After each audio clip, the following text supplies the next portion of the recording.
this big planet Earth, there's a small town called Canal Point, located on the southeast shore of Lake Okeechobee, Florida. Sugarcane and vegetable fields abound here, agricultural being its main activity. Here in this little town is the home of our Canal Point United Methodist Church.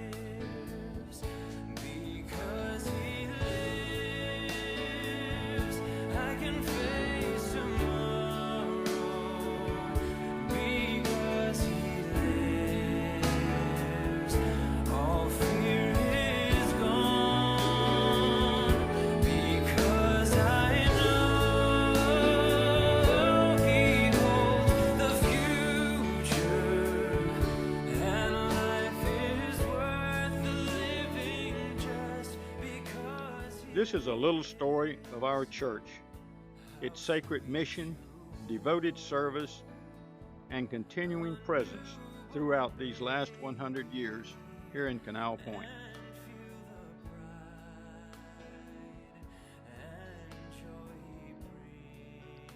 Our church was founded in 1920, shortly after the Palm Beach Canal was cut into the lake. Early pioneers, such as Jack and Maggie Pope, shown here crossing the canal, traveled by boat as there were no roads nor rail lines. And these are later photos of Maggie and Jack. Here is some historical commentary about the church by its members. But Jeanette was able to find out from the local newspaper the only picture we have of that first church. And she knew of the location because of the archives indicated the property control number, so they were able to locate where it was. And so it's right across the canal over here. And then later on, we got this picture of the church. Wayne Sears found the picture in the Florida State Archives. And then and she found the newspaper. And this is the only known picture of our first church. Its first pastor was Reverend McClanahan, and the second, Reverend Housley, shown here. Ada had done a lot of good stuff at the time as well. And there's a picture in here from 1923, and it shows F.E. Bryant and G.T. Anderson, promoters of the first sugar mill on the lake at Canal Point. And that truly is how this little area here has developed, as they brought in their leaders for the sugar mill. We were experiencing hurricanes every year, and in 1926, we believe from the information that we had that the church was destroyed in 1926. And despite the destruction of the first church, services continued for the following 4 years in assorted buildings, until the second church was completed in 1930. Families continued to come because of the unique opportunities in agriculture, and Pastor Philly welcomed them with open arms.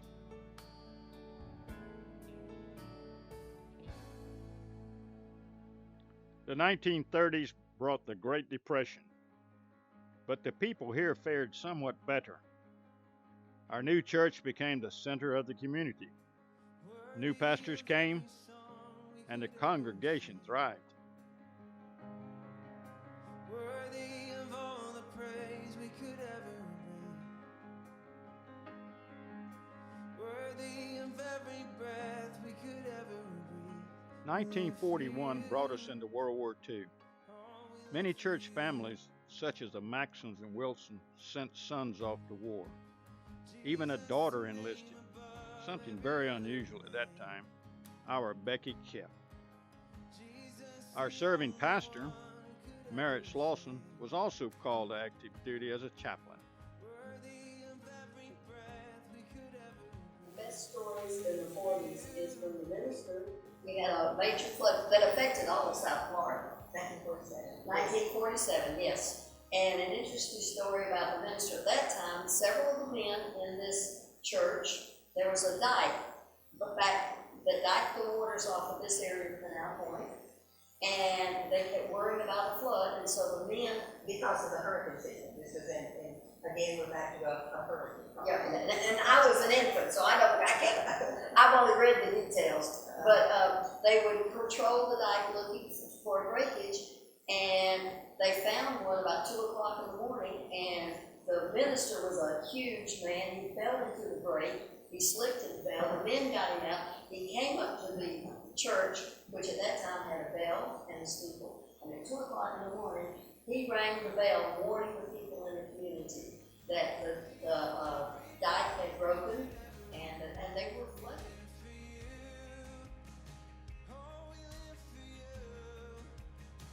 The 1950s were an era of prosperity and optimism. The church was continuing to grow, and the members felt the need for a new and a larger sanctuary. The church was, best I can, well, you can see out here, is sometime in around 1952 that church was demolished. The parsonage, which is here on the present site of the church, was moved where the old church was, the parsonage. It was skidded over. I can remember it being there because the pastor's children were my age, and we'd play in behind the parsonage, which is next door. I'm trying to think of that. I can't recall right offhand their names. But anyway, it was good days. Those were the good old days, as they say. The cornerstone of the third and final church was laid in 1952. Much of the labor was done by men of the church. Finally, in 1954, it was finished, and a dedication service was held under the auspices of Bishop Branscombe and Reverend Bennett Palmer.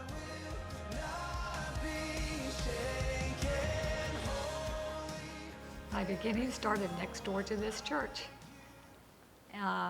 I was in the cradle roll, along with all my brothers and sister. My grandfather is who the Maxon building is named after. Some of the teachers were some of my aunts and uncles. Some were other members of the church, which you pretty much knew all your life, so they were all family anyway. So just about everybody here is family, regardless of whether they really aren't or not. They're church family. And I've known this church, been a member of this church since, I'll say, 1955, 1956. So from 1955, 56 to 2019, I've been a part of this church now. When Reverend Bob Shelley was the pastor here, I remember I got submerged in Lake Okeechobee. I think I might have been first or second grade or something like this. I was at the age of maybe 7 years old, I guess, something like that. I do remember that. I'll probably will carry that to the grave with me, I guess, that I was baptized or submerged, in Lake Okeechobee with Brother Bill Johnson and Reverend Bob Shelley. That were the two men that that dunked me, I guess. Well, all right. At that time, the windows that are on both sides of the church was blue jalousie windows where they had like little cranks, where you could open up the windows. And of course over here at the backboard, there's fluorescent lights, and that was the lighting of the church. And and then of course the blue jalousie windows was in the back window here with a cross, like an aluminum frame, but then it also had fluorescent light bulbs. And so at nighttime, they had a switch where you could turn on the light, and then of course you could see the glow of the cross, being on the blue jalousie windows. Of course, at that time, from the 50s and the 60s, the church wasn't air conditioned. I think it was in the early 70s or the late 60s, like 68, 69, when the church was able to get enough money to be able to take out the big fan that was in the back part, well, the front part of the church, And of course, replaced it with air conditioning, which made it a whole lot better on the spring and the hot summer days. I came here with nothing, but all you have given me. Jesus, bring new wine out of me. Jesus, bring new wine out of me. Jesus, bring new wine. The 1960s brought a dramatic expansion in the sugar industry due to the revolution in Cuba. In Canal Point, many new homes were built nearby the church. As for the church, a new parsonage was completed. And in the church, air conditioning and new windows were installed, and our lovely stained glass window portraying Christ in the Garden of Gethsemane was added. And I started coming with Diane, my wife, in the 60s here, and I enjoyed the church. It was a lot different than what I was used to. And had great loving people here then and now. And we were seen to be welcome as a young couple in those days. And later, we got married in 1965 in the church. And yeah, the whole cutting the altar railing here was, Diane wanted that for our wedding so we could march forward and actually get married up where the pulpit is. And we had a lot of fight with the church over that, but finally they agreed, yeah, okay, as long as you can repair it where to go right back in. And I think one of the Maxes actually cut it and put a latch in it so it can be removed and put back. The 1970s and 80s brought a variety of ministers, such as the youthful Dan Castleberry, shown here with his family. When people got married here, in fact, my sister got married. She got married in 1977, and of course, they had candles, in the background and stuff like that, and so, it was just, the church had some changes, but like at that time, the church was air conditioned, the lights was here and stuff like that, during that time. Jesus, bring new wine. Her dad, Roswell Harrington, in 1992, and this was the hayride that we did for fun over here. And we thought that was fun. They pull out their own flatbed wagon and a tractor and loaded it up over hay and piled the kids on, drive around, and we had fun. Children's ministries continued along with revivals, many of which included Eddie Piper, an inspiring song leader. There were baptisms, both in the sanctuary and the lake.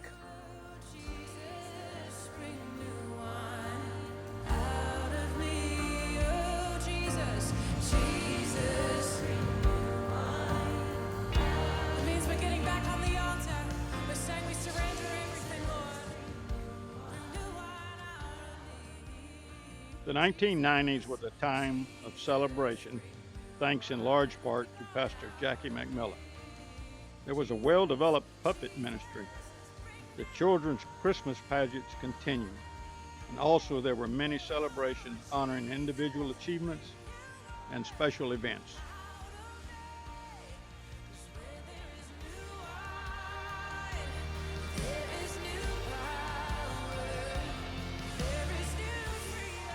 Maybe 1992, 1993, I suppose, or something like that, where myself, my dad, my brother-in-law, and other members of our church was Jesus and the disciples. And I remember the first time that we did this before Christmas. I'm sorry, before Easter, Lord. We were blessed. I mean, the church was full. And we did it that time, and then the next following we did it again, and then it got to be so popular that we moved it from the sanctuary over to the Dolly Hand over in Belgrade, Florida. So I was really blessed to be a part, to be able to be a part of that. And I was able to represent Jesus in the Living Last Supper. And so that really touched my heart. And so, like I said, even there were times in which I wasn't able to be a part of the church through some of the years, but then some of the years that I was, I guess you could say I just got the best part of being a member of the Canal Point United Methodist Church. So that's all I got to say right now.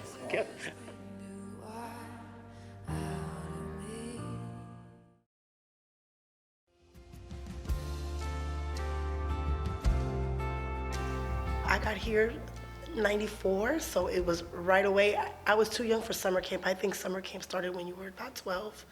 But right away, every summer, we would have a summer vacation Bible school. Every summer, we would pick a week of camp. And every Sunday, we'll be in Sunday school.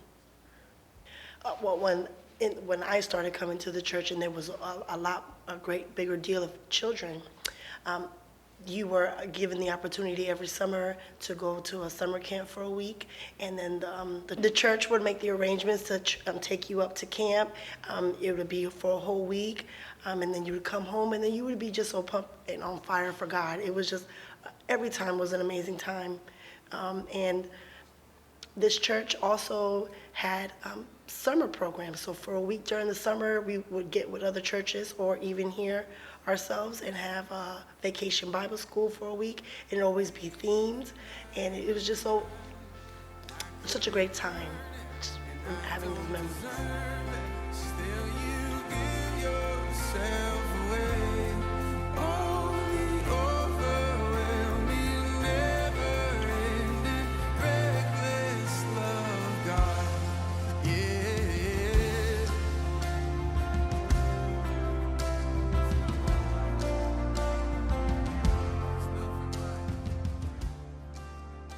A new millennium, and we continue in the faith. It brought us a new minister, David Broadbent. He was our longest serving pastor, very attentive to the needs of his flock. You have been so, so good to me.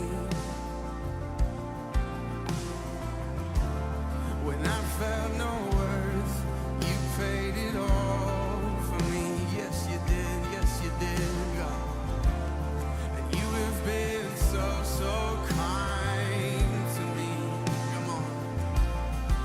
Oh, the overwhelming, never-ending, reckless love. I know Pastor David Broadbent, he's the last pastor here on the Fan.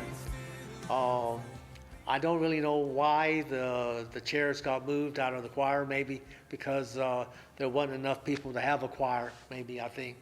But then also Pastor David also got a praise band going, which was him along with Scott. Anyway, there was another Scott that was a relative of Pastor David. And then, of course, that's when they brought in drums, but it was another guy playing drums. So I'll say this was in the early 2000s, I think, maybe 1998, 1999, in the early 2000s, when Canal Point was able to have a little praise band, I guess. There's no wall you won't, lie you won't tear down, coming after me. There's no shadow. The new millennium brought with it modernization and improvements to our church. Through the last 2 decades, our church welcomed new members and their families. With Pastor David Broadbent, our services became more contemporary, and these continue to this day.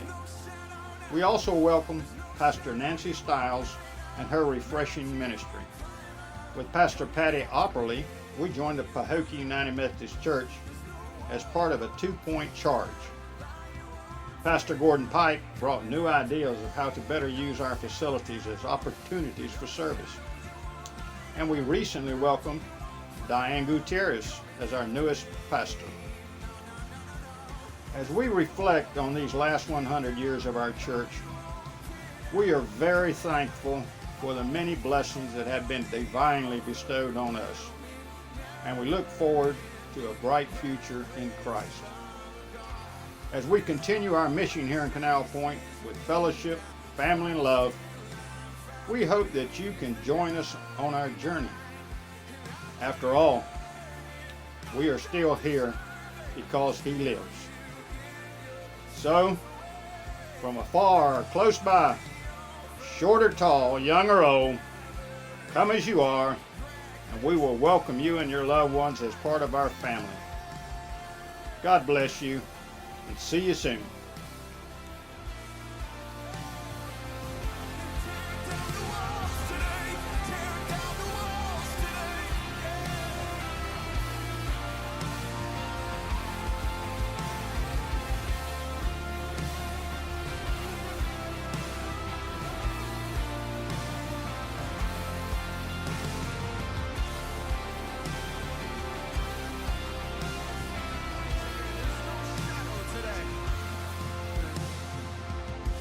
No shadow you won't light up, mountain you won't coming after me.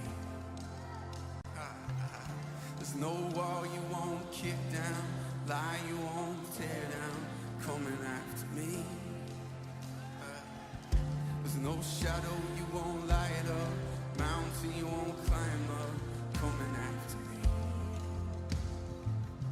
There's no wall you won't kick down, lie you won't. Sing it out. There's no shadow now. There's no shadow you won't light up. Mountain you won't climb up. Coming after me. There's no wall you won't. My church is very unique, and I think people visiting for the first time, just walking in and just seeing the blend of nationalities and the total love, I just really love that uniqueness and style of my church. You know, everyone who comes into the door is greeted and hugged and loved, and we care. This is just a big family, and I hope and pray that it will continue to be well after me. God sent His Son. They called Him Jesus. He came to love, heal and forgive. Good morning and welcome to Canal Point United Methodist Church. We're so glad that you're here worshiping with us this morning. An empty grave is there to prove my Savior lives. Because He lives, I can face tomorrow. Because He lives, all fear is gone. Because I know He holds the future, and life is worth the living just because He lives. How sweet to hold a newborn baby and feel the pride and joy He brings. But greater still, the calm assurance this child can face uncertain days because He